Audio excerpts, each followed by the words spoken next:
தனி நீதிபதி GR தரப்புலையும் காவல்துறையினர் தரப்புலையும் அறநிலையத்துறை தரப்புலையும் மேல்முறையீடு செய்திருந்தாங்க. ஸோ அந்த மேல்முறையீட்டினுடைய விஷயமானது தள்ளுபடி செய்யப்பட்டிருக்கிறது. தள்ளுபடி செய்யப்பட்டு அங்கே ஏற்கனவே இருக்கக்கூடிய தீபத்தூண்ல தீபம் ஏற்றப்பட வேண்டும். அதே இடத்துல தீபம் ஏற்றணும். அதற்கான வேலைகளை அங்கே இருக்கக்கூடிய தேவஸ்தான நிர்வாகம் பார்க்கணும். அதற்கு தேவையான உதவிகளை அவர்கள் பெற்றுக்கொள்ள வேண்டும். குறிப்பாக ஏஎஸ்ஐனுடைய ஒரு டீமு, அதேபோல காவல்துறையினுடைய ஒரு டீமோட சேர்ந்து இந்த விஷயங்களை செய்து இதற்கு ஆட்சியாளர் சரியான வகையில், அதாவது ஆட்சியர் அவர்கள் சரியான வகையில் ஒத்துழைப்பு கொடுத்து இதை கோஆர்டினேட் பண்ணி எந்த இடத்துல நாம வேண்டிக் கொண்டோமோ, மலை உச்சியில் இருக்கக்கூடிய தீபத்தூண்ல தீபம் ஏற்ற வேண்டும் என்று நாம வேண்டிக் கொண்டோமோ அந்த இடத்துல தீபம் ஏற்றுவதற்கான வேலைகளை செய்ய வேண்டும். ஒரு தரப்புல இதனால சட்டம் ஒழுங்கு பிரச்சனைகள் ஏற்படும், ஒரு மிகப்பெரிய ஸ்டாம்பீடு மாதிரியான ஒரு விஷயங்கள்லாம் நடக்கலாம் அப்படின்னு சொல்லிட்டு ஒரு தரப்புல செய்யப்பட்ட அந்த வாதங்கள் எல்லாம் அரசாங்கத்தினுடைய செயலற்ற தன்மையை காண்பிக்கின்றது என்றுதான் மாண்புமிகு நீதியரசர்கள் தங்களுடைய தீர்ப்புகளில் சொல்லியிருக்காங்க. ஏற்கனவே பல தீர்ப்புகளுடைய விவரங்கள், அதனுடைய விஷயங்கள் எல்லாம் கூட அடிக்கோடிட்டு காண்பித்து ஒட்டுமொத்தமாக இந்த தீபம் ஏற்றுவதனால இங்க இருக்கக்கூடிய ஒரு தரப்புக்கு மன கஷ்டம் வரும் அப்படிங்கிற மாதிரியான விஷயத்தை முன்னெடுப்பது தவறு. இந்த இடத்துல லைட் ஏத்திருக்கணும், ஃபைட் இருந்திருக்க கூடாது.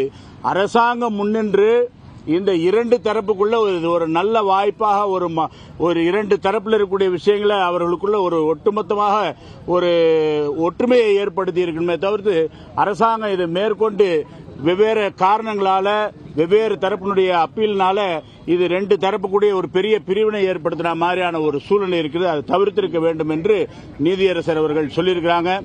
அதன் பிறகு எப்ப ஏற்றணும் என்ன ஏது கார்த்திகை மாதத்தில் அந்த விஷயங்கள் இருக்கணும் அப்படி சொல்லியிருக்காங்க. மேற்கொண்டு இதனுடைய வழக்கினுடைய விவரங்கள் டெக்னிக்கலாக இருக்கக்கூடிய விஷயங்களை நம்முடைய வழக்கறிஞர் பெருமக்கள் சொல்லுவாங்க. ஒட்டுமொத்தமாக இது தமிழக இந்துக்களுக்கு, தமிழகத்தினுடைய முருக பக்தர்களுக்கு, ஒட்டுமொத்த முருக பக்தர்களுக்கு கிடைத்திருக்கக்கூடிய ஒரு மிகப்பெரிய வெற்றி. இது எந்த வகையிலும் அதாவது தமிழக வரலாற்றில் ஒரு தனி சிறப்பு மிக்க ஒரு தினம், ஒரு தீர்ப்பு. அதனால நாம் எல்லோரும் இந்த நேரத்தில் முருகனுடைய அருள் நமக்கு கிடைத்திருக்கிறது. முருகனுடைய ஆசைகளால இது நிச்சயமாக நடத்தும். தீபத்துள்ள தீபம் ஏற்றுவோம். வெற்றிவேல் முருகனுக்கு அரோகரா. ஐயா பொறுங்க வக்கீல் பேசணும், நம்ம வழக்கறிஞர் பேசுவாங்க, அப்புறம் கேட்டுக்கலாம்.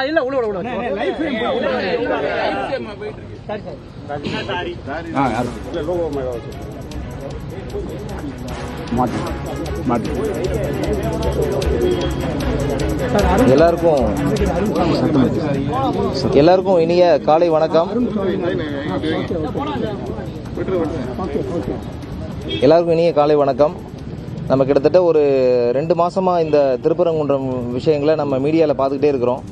பல்வேறு கட்டுக்கதைகள், பல்வேறு பொய்கள், பல்வேறு தவறான சங்கதிகள் எல்லாமே மீடியாக்களில் திட்டமிட்டு பரப்பப்படுது. அது முக்கியமாக இந்து மக்களுக்கு எதிராக பரப்பப்படுது. அது மீடியா மட்டும் இல்லை, தமிழ்நாடு அரசாங்கமே நீதிமன்றத்தில் பல்வேறு பொய்களை அடுக்கடுக்காக சொன்னாங்க. நம்ம அதை பார்த்தோம். திருப்பரங்குன்றம் தமிழ்நாடுடைய உலகத்திலே உள்ள 6 படை வீடுகளில் முதல் படை. அந்த படையில் உள்ள மலை உச்சியில் தீபம் ஏற்றுறதுக்கு தான் மனிதர் ராம ரவிக்குமார் நவம்பர் மாதம் அதுக்கான பிள்ளையார் சொல்லி போட்டார். அதற்கப்புறம் ஈவோ அதை ரிஜெக்ட் பண்ணாங்க. நீதிமன்றத்துக்கு வந்தோம். தனி நீதிபதி அவர்கள் நேரடியாக போய் பார்த்தாங்க. எல்லா எவிடன்ஸும் கொடுத்துருந்தோம். தீர்ப்பு கொடுத்தாங்க. அதற்கு மேலே ஒரு 3-4 வழக்குக்கு கிட்டத்தட்ட 20 அப்பீல் ஃபைல் பண்ணியிருந்தாங்க. இந்து சமய அறநிலைத்துறை இந்து மக்களுடைய உரிமைகளை, கோவிலுடைய பாரம்பரியங்களை, கோவிலுடைய சொத்துக்களை பாதுகாக்க வேண்டிய இந்து சமய அறநிலைத்துறை இந்து மக்களுக்கு எதிராகவே 3 அப்பீல் தாக்கல் செஞ்சுருந்தாங்க. அந்த 3 அப்பீல், அதுபோக government, collector, commissioner of police எல்லாருமே அந்த உத்தரவுக்கு எதிராக